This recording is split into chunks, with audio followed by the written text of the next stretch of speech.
नमस्कार छात्रों, मैं संदीप मिश्रा।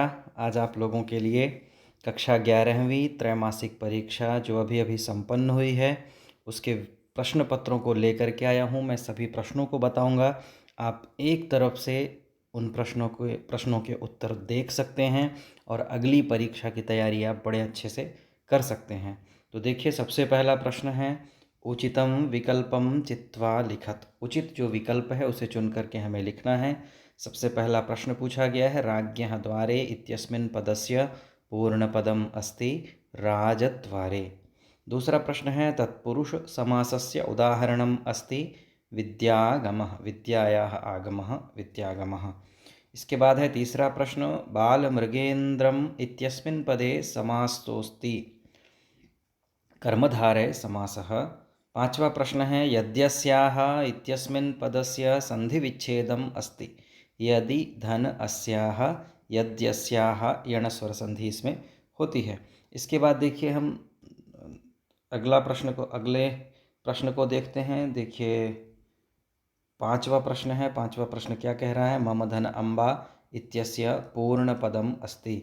मम धन अम्बा, इसका पूर्ण पद क्या है? तो इसका पूर्ण पद है ममाम्बा। दोनों को मिला करके दीर्घ स्वर संधि हो गई है, तो उत्तर है ममाम्बा। इसके बाद देखिए, शूरश्च इत्यस्मिन् पदस्य संधि विच्छेदः अस्ति शूरः धञ्च। इसके बाद दूसरा प्रश्न है। देखिए, दूसरा प्रश्न कह रहा है, संकेतानुसारम रिक्त स्थानानि पूरयत। संकेत के अनुसार हमें रिक्त स्थानों की पूर्ति करनी है। भूधातोः उदाहरणम भवति अस्ति। यहाँ देखिए, पठति चलति भवति तीन ऑप्शन है, इनमें से एक ऑप्शन है भवति, तो यहाँ हमें भवति लिख करके लिखना है, भवति अस्ति। दूसरा प्रश्न है, पठति इति पदे प्रथम पुरुषः अस्ति। पठति में कौन सा पुरुष है, प्रथम है कि मध्यम है? तो हमें प्रथम पुरुष करना है। दा धातोः उदाहरणम अस्ति पचति हसति ददाति। इसमें से दा धातु का कौन सा उदाहरण है? ददाति। इसके बाद देखिए, अगला प्रश्न है, नमति इति पदे नम धातुः अस्ति। गम ह्री नम, इन तीनों में से धातु कौन सी है? नम। सम्मानः इति पदे उपसर्गः अस्ति सम मानः आनः। तो छात्र बहुत ज़्यादा भ्रमित भी होते हैं। यहाँ देखिए, टिक आनः में लगा हुआ है पर आनः नहीं है, इस उपसर्ग है सम। प्र इति उपसर्गस्य उदाहरणम। प्र, इस उपसर्ग का उदाहरण है प्राचार्यः। इसके बाद निस्सारः इत्यस्मिन् पदे निस् उपसर्गः अस्ति। तीसरा प्रश्न है। देखिए, तीसरे प्रश्न को भी हम देखते हैं। तीसरा प्रश्न है, युग्म मेलनम कुरु। सही जोड़ी मिलाना है। कच्छपः शनैः शनैः चलति। अहं त्वां भूयो भूयः नमामि। अत्र अव्ययम्। पठित्वा त्वा प्रत्ययः। आनीय ल्यप् प्रत्ययः। गन्तुम तुमुन प्रत्ययः। इस तरह से हमें सही जोड़ी को मिला लेना है। इसके बाद देखिए, चौथा प्रश्न है। चौथे प्रश्न को भी हम देखते हैं। चौथे प्रश्न में क्या लिखा हुआ है, शुद्ध वाक्यानां समक्षे आम, अशुद्ध वाक्यानां समक्षे न इति लिखत। शुद्ध वाक्यों के सामने हमें आम लिखना है और जो गलत वाक्य हैं उनके सामने हमें न लिखना है। तो यहाँ देखिए, पहला प्रश्न है, पंडितः इत्यस्य विलोम मूर्खः अस्ति। पंडित का विलोम मूर्ख है, आम। वाक्य सही है। क्षिप्रम इत्यस्य विलोम पदम क्त अस्ति। न, क्षिप्रम अर्थात होता है शीघ्रम, तो इसका विलोम क्ता, क्ता तो एक प्रत्यय है, अतः ये ना हो जाएगा। पुष्पम इति पदस्य पर्यायपदम कुसुमः अस्ति, आम। कुशलताम इति पदस्य पर्यायपदम कुशलताम इति पदस्य पर्यायपदम तत्र अस्ति, न। मंत्रः मंत्रितः भवति, आम।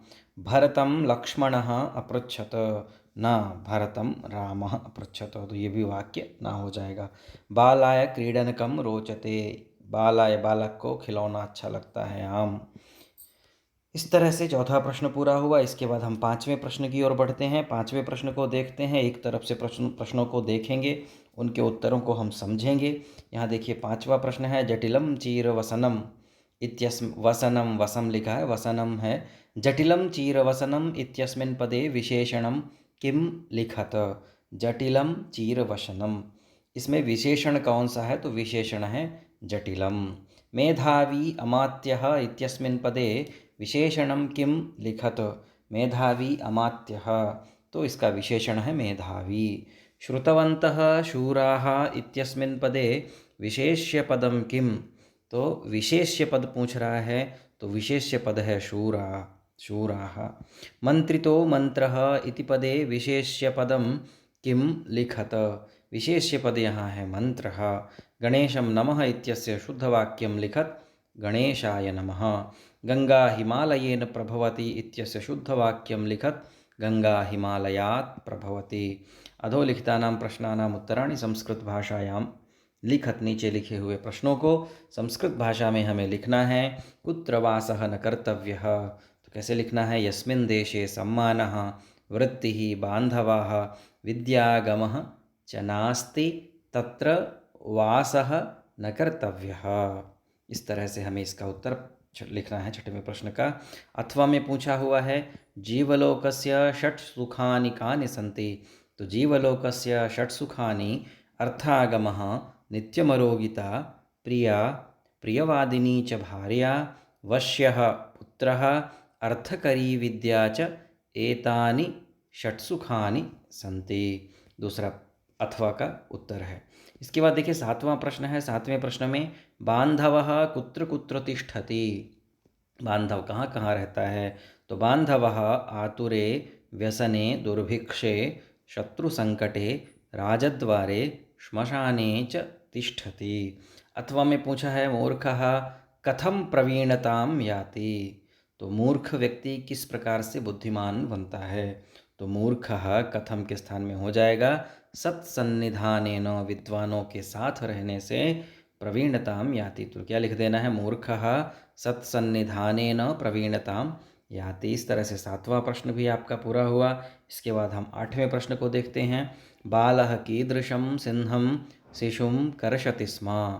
तो बालः कीदृशं सिंहं शिशुं कर्षति स्म? इसका उत्तर है बालः अर्धपीतस्तनं मातुः आमर्दक्लिष्टकेसरं सिंहं शिशुं कर्षति स्म। इसके बाद अथवा प्रश्न है। अथवा का उत्तर लिखना है बालाय किं रोचते? बालाय क्रीडनकं रोचते। 9वां प्रश्न है सेनापतिः कीदृग्गुणयुक्तः भवेत्? तो सेनापतिः शूरः धृतिमान् बुद्धिमान् शुचिः कुलीनः राज्ञी अनुरक्तः च भवेत्। अथवा प्रश्न है राज्ञः कृते कीदृशः अमात्यः क्षेमकरः भवेत्? राज्ञः कृते मेधावी शूरः दक्षः विचक्षणः च अमात्यः क्षेमकरः भवेत्। 10वां प्रश्न है। 10वें प्रश्न को देखते हैं। जटिलः चीरवसनः भुवि पतितः कः आसीत्? तो उत्तर हो जाएगा जटिलः चीरवसनः भुवि पतितः भरतः आसीत्। अथवा में क्या पूछा है? अयं पाठः अर्थात प्रथमः पाठः कस्मात् ग्रंथात् संकलितः? जो पहला पाठ है वह पहला पाठ किस ग्रंथ से संकलित किया गया है? तो पहला पाठ लिया गया है वाल्मीकि रामायण ग्रंथात् संकलितः। इस तरह से हम आगे के प्रश्नों को देखते हैं। आगे के प्रश्न हैं, देखिए 11वां प्रश्न है। 11वें प्रश्न में लिखा हुआ है प्रश्नपत्रे समागतान् श्लोकान् विहाय स्वपाठ्यपुस्तकात् सुभाषितश्लोकद्वयं लिखत। जो इस प्रश्न पत्र में सुभाषित नहीं आए हैं उनको छोड़ करके जो नहीं आए हैं उन श्लोकों को 2 श्लोकों को लिखना है। या 12वां प्रश्न है रेखांकितानि पदानि आधृत्य प्रश्न निर्माणं कुरुत कोपि त्वयम्। 3 प्रश्न पूछे गए हैं। अभी हमें प्रश्न निर्माण करना है। अभिज्ञान शाकुंतलम कालिदासस्य रचना अस्ति। अब यहाँ जो देखिए रेखांकित शब्द है कालिदासस्य, तो इसके स्थान में हो जाएगा कस्य। अभिज्ञान शाकुंतलम कस्य रचना अस्ति। दूसरा प्रश्न है वीरः सर्वदमनः पाठः सप्तमांकात् गृहीतः। तो रेखांकित पद है सप्तमांकात्, इससे प्रश्न बनाना है। तो प्रश्नवाचक हो जाएगा कस्मात् वीरः सर्वदमनः पाठः कस्मात् अंकात् गृहीतः। वाल्मीकि रामायण ग्रंथः रचितः। कः रामायण ग्रंथः रचितः? रचिताः लिखा हुआ है, गृहीताः लिखा हुआ है, ये अशुद्धियाँ हैं। रचितः, गृहीतः, इस तरह से वाल्मीकिः रामायणग्रन्थः रचितः। पश्यन्तु, रचितः ऐसा प्रयोग नहीं, क्योंकि ता प्रत्यय है तो यहाँ तृतीया का प्रयोग होना चाहिए। कुछ सामान्य से दोष हैं, पर उन दोषों में हमें विशेष ध्यान नहीं रखना है। यहाँ वाल्मीकि के स्थान में हमें कह लिख देना है। इस तरह से हम कर सकते हैं। अगला देखिए 13वां प्रश्न है, अथ कोस्य व्यपदेशः। 13वां प्रश्न क्या कहता है, अधोलिखित संवादः कः कं प्रति कथयति इति लिखत। कौन किसके प्रति बोलता है वो हमें लिखना है। अथ कोस्य व्यपदेशः, इसका व्यपदेश क्या है, अर्थात इसका कुल क्या है। तो कः कथयति, दुष्यन्तः कथयति। किससे कथयति, तो तापसीं कथयति, तापसीं प्रति कथयति। अथवा में क्या पूछा गया, किं वा शकुन्तलेत्यस्य मातुराख्या। ये कौन पूछता है, तो दुष्यन्तः। कः कथयति, दुष्यन्तः। कम प्रति कथयति, तो आत्मगतम, अपने मन में ही सोचता है। क्या इसकी माँ का नाम शकुंतला है, ऐसा अपने मन में ही वह सोचता है, तो कम प्रति आत्मगतम ऐसा हो जाएगा। 14वां प्रश्न है, वेदाः कति भवन्ति तेषां नामानि लिखत। वेद कितने होते हैं, उनका नाम क्या है। तो वेदाः चत्वारः भवन्ति, तेषां नामानि ऋग्वेदः, यजुर्वेदः, सामवेदः, अथर्ववेदः च अस्ति। अथर्ववेदः इति, इस तरह से हम लिख सकते हैं। अथवा में क्या पूछा है, ऋग्वेदस्य उपवेदः कः अस्ति इति लिखत। ऋग्वेदस्य उपवेदः आयुर्वेदः अस्ति। वेदांगानि कति सन्ति तेषां नामानि लिखत। वेदों के अंग कितने हैं, उनके हमें नाम लिखने हैं। तो वेदांगानि षट् सन्ति तेषां नामानि शिक्षाकल्प निरुक्त ज्योतिष व्याकरण छंद। 6 वेदों के अंग हैं। अथवा में क्या पूछा है, ऋग्वेदे कति मंडलानि सन्ति लिखत। ऋग्वेद में 10 मंडल हैं, ऐसा 15वें प्रश्न के अथवा का उत्तर है। अब देखिए 16वां प्रश्न है। 16वें प्रश्न को हम समझते हैं। क्या कहता है, अधोलिखित गद्यांशं पठित्वा प्रश्नानाम उत्तराणि संस्कृत भाषायां लिखत। इस गद्यांश को पढ़ करके प्रश्नों के उत्तर हमें संस्कृत भाषा में लिखना है। किम नाम पद्मसरः अस्ति, किस नाम का पद्मसर है। तो तस्यां च पंपाभिधानम पद्मसरः, किस नाम का, अभिधानम यानी होता है नाम, तो किस नाम का है, पंपा नाम का एक पद्मसरः, अर्थात एक कमल का तालाब है। शुकशावकस्य तातस्तु कीदृशः एवाभवत्। शुकशावकस्य तातस्तु कीदृशः एवाभवत्। इसमें देखिए उत्तर हमें ढूंढना है। तो यहाँ से तातस्तु श्रुतस्नेहादन्तर्निगृह्य शोकं मत्संवर्धनपरः एवाभवत्। श्रुतस्नेहाद अंतर्निगृह्य शोकम, अर्थात पुत्र के स्नेह से, और जो उनको दुख था, अपने दुख को अंतर्निगृह्य अंदर करके, मत संवर्धन तत्परः। तो यहाँ तक उत्तर लिखना है, मत संवर्धन तत्परः एवाभवत्। तो कैसे लिखना है, शुकशावकस्य तातस्तु सुतस्नेहादन्तर्निगृह्य शोकं मत्संवर्धनपरः एवाभवत्। शावकस्य पिता तं किम अदात, तम किम अदात। तो शावकस्य पिता तं परनीड निपतिताभ्यः सालिवल्लरीभ्यस्तण्डुलकणान् शुककुलादवलितानि च फलशकलानि समाहृत्य मह्यम अदात। यहाँ से लेकर के यहाँ तक लिखना है। अर्थात गद्यांश में ही उत्तर छुपे हुए हैं, हमें उन्हें देखना पड़ेगा, उन्हें समझना पड़ेगा और उन्हें ढूंढना पड़ेगा। ढूंढ करके हम लिख सकते हैं। अथवा में भी देखिए पूछा हुआ है, तो अथवा के भी उत्तर हम समझते हैं। प्रश्न है, एतेषां प्रज्ञा कीदृशम् अस्ति। शुकशावकोदन्तः, यह पाठ से लिया गया है। शुकशावकोदन्तः पाठ में यह गद्यांश आता है। क्या लिखा है, एतेषां प्रज्ञा कीदृशम् अस्ति। देखिए प्रज्ञा कैसी है, शकुनि ज्ञानम, किसकी, जो शबर की सेना थी, शबर की सेना की जो बुद्धि थी वो किस प्रकार थी, तो शकुनि ज्ञानम, शकुनि अर्थात होता है पक्षी, पक्षियों के बारे में वो बड़े विशेष रूप से जानते थे। तो एतेषां प्रज्ञा शकुनि ज्ञानम अस्ति, शकुनि ज्ञानम अस्ति, शकुनि ज्ञानवत् अस्ति, इस प्रकार से भी हम लिख सकते हैं। शबराः कानने किं कुर्वन्ति, यहाँ से इसका उत्तर लिखना है। शबराः यस्मिन्नेव कानने निवसन्ति तदेवोत्खात मूलमशेषतः कुर्वन्ति, यहाँ तक दूसरे का उत्तर है। शबर सेनापतिः कथम कुत्र च अयासीत, तीसरे का उत्तर यहाँ से लिखना है। शबर सेनापतिः सकलेन सैन्येन सहाभिमतां दिशमयासीत। अर्थात सबर का जो सेनापति था अपनी पूरी सेना के साथ सह अभिमतम उनकी इच्छा से दिशम अयासीत इस दिशा की ओर, इच्छित दिशा की ओर चला जाता है। इस प्रकार से 16वें प्रश्न का उत्तर है। अब हम 17वें प्रश्न की ओर बढ़ते हैं। 17वें प्रश्न को भी समझते हैं। श्लोक है, देखिए, पद्यांश को पढ़ करके उसका हमें उत्तर लिखना है। यस्मिन् देशे न सम्मानो न वृत्तिर्न च बान्धवाः न च विद्यागमः कश्चित् वासं तत्र न कारयेत्। यस्मिन् देशे कः न स्यात्, यस्मिन् देशे सम्मानः न स्यात्।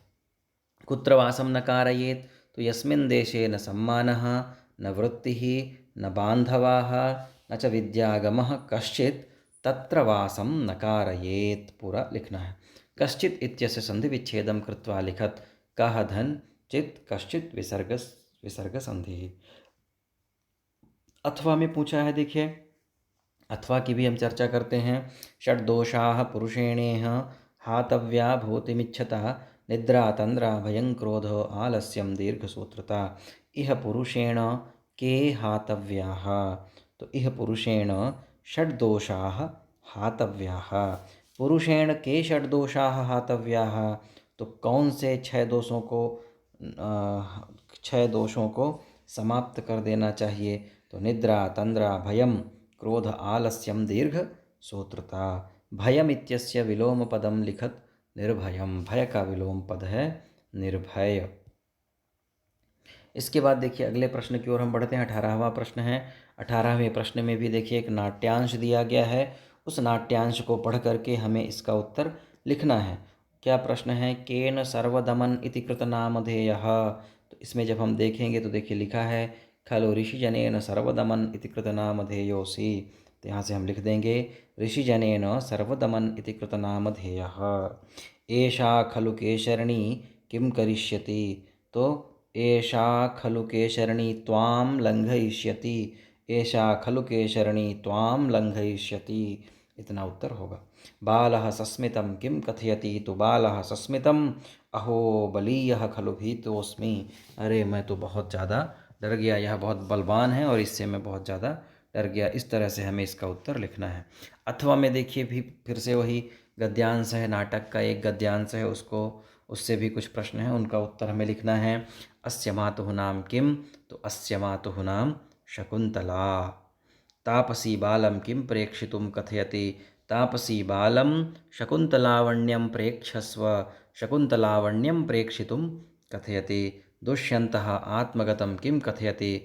किं वा शकुंतलेत्यस्य मातुराख्या। आत्मगतं किं वा शकुंतलेत्यस्य मातुराख्या। आत्मगतम ऐसा दुष्यंत कहते हैं। इसके बाद देखिए हम अगले प्रश्न की ओर बढ़ते हैं। 19वां प्रश्न है। 19वां प्रश्न क्या कह रहा है? कोष्ठक में दिए हुए शब्दों से उचित शब्द को चुन करके रिक्त स्थान की पूर्ति करनी है। कोई 3। कच्चित् काले अवबुध्यसे। दूसरा है मनस्विनः कुसुमस्तवकस्य इव द्वयी वृत्तिः भवति। सन्निमित्तं वरम त्यागो विनाशे नियते सति। विनाशे नियते दोनों आएगा इसमें, तो विनाशे नियते सति ऐसा लिखना है। जीवलोकस्य षट् सुखानि भवन्ति। षट् षड् दोनों सही है, तो जीवलोकस्य षट् सुखानि भवन्ति, षड् सुखानि भवन्ति दोनों सही है। 20वें प्रश्न को हम देखते हैं। 20वें प्रश्न का उत्तर देखिए क्या लिखा है। प्रश्न कः विद्यार्थी उच्यते। यह विद्यार्जनं कर्तुमिच्छति विद्यार्जने च संलग्नः भवति सः विद्यार्थी उच्यते। इतना लिखना है। दूसरा प्रश्न है विद्यार्थी अहर्निशम किम करोति। तो लिखा हुआ है विद्यार्थी सर्वविधं सुखम परित्यज्य अहर्निशम विद्याध्ययनम करोति। तीसरा प्रश्न है विद्यार्थेः के विद्यार्थेः विद्यार्थी विद्यार्थेः विद्यार्थेः विद्यार्थी शब्दः खलु विद्यार्थिनः के पंचलक्षणानि भवन्ति। ऐसा प्रश्न होना चाहिए। ठीक है, हमें ये देखना है कि उसके 5 लक्षण कौन से हैं। तो विद्यार्थी के 5 लक्षण कौन कौन से हैं। तो विद्यार्थी के 5 लक्षण हैं अल्पाहारी गृहत्यागी काकचेष्टावान बकध्यानयुक्तः अल्पनिद्रालुश्च भवेत्। तीसरे का उत्तर यहाँ से यहाँ तक लिखना है। शक्नोति पदे कः धातुः, शक धातुः। इसके बाद देखिए दूसरा अथवा में भी प्रश्न है। अथवा प्रश्न को हमें करना है, सत्संगतिम विना जीवनम किम भवति। यहाँ देखिए लिखा होगा दुर्जीवनम। अपरत्र सत्संगम विना मानवस्य जीवनम एव दुर्जीवनम भवति। तो पहले का उत्तर है दुर्जीवनम। कः श्रेयसी इति लिखत, तो अतः सत्संगति एव श्रेयसी, तो होगा सत्संगति एव श्रेयसी इति, ऐसा लिखना है इसका उत्तर। जनाः किम इच्छन्ति, जनाः स्वपोषमेव इच्छन्ति, जनाः स्वपोषमेव इच्छन्ति, इस तरह से लिखना है। सन्ति इति पदे वचनम किम अस्ति, सन्ति में वचन है बहुवचन। इसके बाद हम अगले प्रश्न की ओर चलते हैं। अगला प्रश्न है 21वां प्रश्न। 21वें प्रश्न में क्या लिखा है, प्रदत्तैः शब्दैः अनुच्छेद लेखनम कुरुत। नीचे दिए हुए शब्दों से हमें अनुच्छेद लेखन करना है। अजात अपक्षतया च मुहुर्मुहुर्मुखेन पततः स्थूल स्थूलम, पहले में भरना है हमें स्थूल स्थूलम। स्वसतो धूलिधूसरितस्य संसर्पतो मम समभून्मनसि नास्ति जीविता, धन्यदभिमत धन्यदभिमततरमिह जगति सर्वजन्तूनाम् एवमुपरते पिताते यदहं जिजीविषामि। इस तरह से खाली स्थानों को हमें भरना है। अथवा में है एक धातु प्रत्यूषसी, तो सहसैव पहले में हो जाएगा सहसैव। तस्मिन् वने मृगया कोलाहलध्वनिरुदचरत। आकर्ण्य च दूसरे में हो जाएगा आकर्ण्य च तमहमुपजात वेपथुरर्भकतया भयविह्वलः। पितुः पक्षपुटान्तरमविशम् अचिराच्च प्रशान्ते, तस्मिन् क्षोभितकानने मृगया कलकले पितुरुत्संगादिशदिव निष्क्रम्य। इस तरह से हमें खाली स्थान भरना है। इसके बाद अपने प्राचार्य के लिए शुल्क मुक्ति के लिए एक आवेदन पत्र लिखना है। अथवा में दिया हुआ है अपने प्राचार्य के लिए अवकाश के लिए पत्र लिखना है। इन दोनों में से जो भी पत्र आप लिख सकते हैं उसे लिखना है। इसके बाद अधोलिखित एकम विषयम चित्वा कवि परिचयम लिखत, नीचे लिखे हुए कवियों से एक हमें कवि परिचय लिखना है। इस प्रकार से आपके इन 23 प्रश्नों का मैंने उत्तर बता दिया है। इसी तरह से अगली परीक्षा की भी आप अच्छे से तैयारी कर सकते हैं। तब तक के लिए आप सभी को नमो नमः।